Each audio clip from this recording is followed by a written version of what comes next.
മഹാഭാരതത്തിന്റെ ആദിപർവത്തിൽ നാരദമുനി വിശദീകരിക്കുന്ന സുന്ദൻ ഉപസുന്ദൻ എന്നീ അസുരന്മാരുടെ കഥ കേട്ടിട്ടുണ്ടോ? ഹിരണ്യകശിപുവിന്റെ വംശത്തിലെ നികുംബൻ എന്ന പ്രസിദ്ധനായ അസുരന്റെ പുത്രന്മാരായിരുന്നു സുന്ദനും ഉപസുന്ദനും.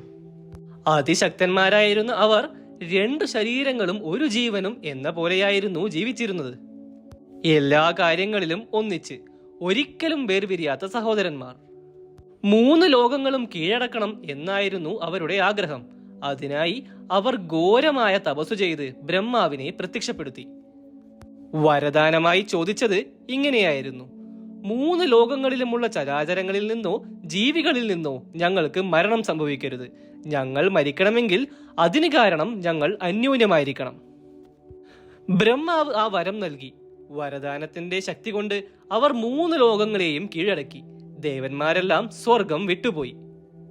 അവരുടെ ചെയ്തികളാൽ ഭൂമിയും നരകസമാനമായി. ഈ സ്ഥിതി കണ്ട് മഹർഷിമാരും ദേവന്മാരുമെല്ലാം ബ്രഹ്മാവിന്റെ അടുത്തെത്തി തങ്ങളുടെ ആവലാതികൾ പറഞ്ഞു. ബ്രഹ്മാവട്ടെ അല്പനേരം ഒന്ന് ആലോചിച്ചിരുന്ന ശേഷം എന്തോ മനസ്സിലുറപ്പിച്ച് വിശ്വകർമാവിനെ തന്റെ അരികിലേക്ക് വിളിപ്പിച്ചു.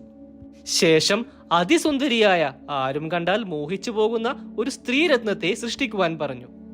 കാര്യം മനസ്സിലാക്കിയ വിശ്വകർമാവ് വിശ്വമോഹിനിയായ ഒരു യുവതിയെ സൃഷ്ടിച്ചു.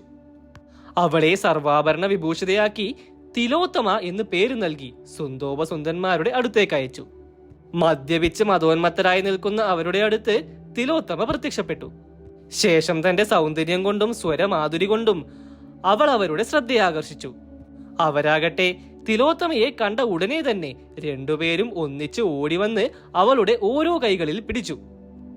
വലത്തെ കൈപിടിച്ച സുന്ദൻ പറഞ്ഞു: ഇവൾ എന്റെ ഭാര്യയാണ്, നിന്റെ ജ്യേഷ്ഠത്തി ആയതിനാൽ നീ ഇവളെ വിട്ട് ദൂരേക്ക് പോ. ഇടത്തെ കൈപിടിച്ച ഉപസുന്ദൻ ഉടനെ പറഞ്ഞു: ഇവൾ എന്റെ ഭാര്യയാണ്, നിന്റെ അനുജത്തി, അതുകൊണ്ട് നീ കൈവിട്ടു പോ. എന്നാൽ രണ്ടുപേരും കൈവിടാൻ തയ്യാറായില്ല. ഇത് കണ്ട തിലോത്തമ പറഞ്ഞു: നിങ്ങൾ രണ്ടുപേരുടെയും ഭാര്യയായിരിക്കാൻ എനിക്ക് സാധ്യമല്ല, ആരുടെയെങ്കിലും ഒരാളുടെ ഭാര്യയാവാം. ഇത് കേട്ടതോടെ ജീവിതത്തിൽ അന്നേവരെയും ഒരേ മനസ്സായി ജീവിച്ചിരുന്ന അവർ അന്യോന്യം വൈരികളായി തീർന്നു.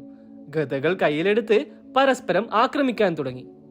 ഒടുവിൽ രണ്ടുപേരും പരസ്പരം ഗദാപ്രഹരമേറ്റ് മരിച്ചു വീണു. തിലോത്തമ ബ്രഹ്മാവിന്റെ അടുത്തേക്ക് തന്നെ മടങ്ങിച്ചെന്നു. ഇതുപോലെയുള്ള രസകരമായ കഥകൾ കേൾക്കുവാനായി ചാനൽ സബ്സ്ക്രൈബ് ചെയ്യുമല്ലോ.